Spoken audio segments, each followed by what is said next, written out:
नमस्कार, kitchen food with Megha चॅनलमध्ये तुमचं स्वागत आहे. तर आज मी बनवणार आहे मिसळ पाव. त्यासाठी साहित्य हे स्क्रीनवरती दिलेलं आहे, बघून घ्या.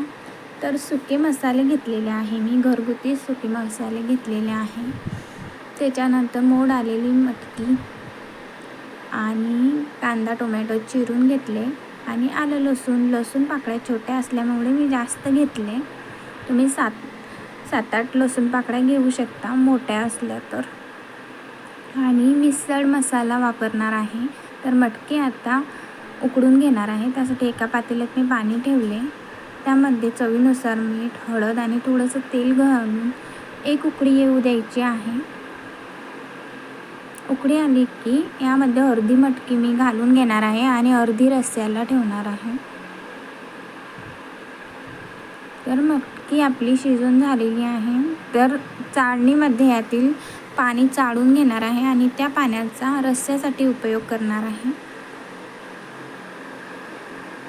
तर आता तव्यावरती आपण मसाले भाजून घेणार आहोत. त्यासाठी मी थोडंसं तेल घातले.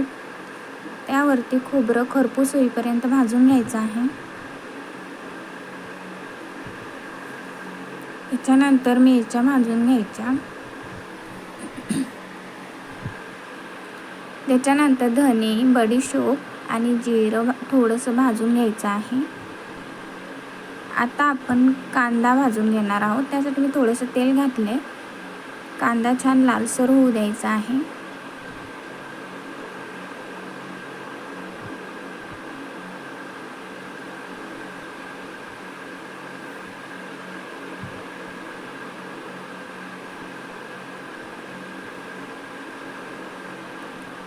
कांदा हा आपला झालेला आहे. तर आता टोमॅटो, आलं लसूण हे अगदी थोडंसंच भाजून घ्यायचं आहे, त्याच्यातील कच्चेपणा हा जाईपर्यंत. आता सुके मसाले आपण वेगळे वाटून घेणार आहोत आणि ओला वेगळा वाटून घेणार आहोत. तर आता कढईमध्ये मी तेल घातले.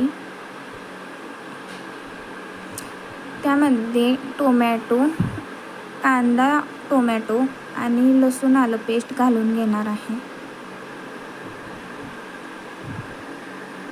चवीनुसार मीठ घालायचं आहे. मीठ अगदी थोडंसं घालायचं आहे, कारण आपण जी मटकी उकडून घेतली होती त्यामध्ये देखील मीठ घातलेलं आहे, त्याच्यामुळे. आता हळद, लाल तिखट आणि आपण केलेला सुका मसाला, त्याच्यानंतर मिसळ मसाला घालून छान परतून घ्यायचं. त्याच्यानंतर हिंग, 1 चम्मच हिंग वापरलेला आहे मी. आपण रस्स्यासाठी उकळलेल्या मटकीचं जे पाणी ठेवलं होतं ते थोडं थोडं करून घालून घ्यायचं. थोडंच पाणी घालायचं. त्याच्यानंतर प्युरीला तर्री आली की त्यात थोडा कोथिंबीर घालून आवश्यकतेनुसार पाणी घालून घ्यायचं आहे.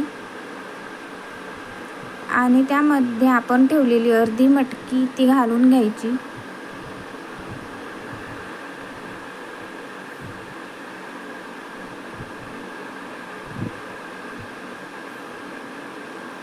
तर आता 2 मिनटं झाकण ठेवून मटकी शिजू द्यायची आणि नंतर गॅस बंद करायचा.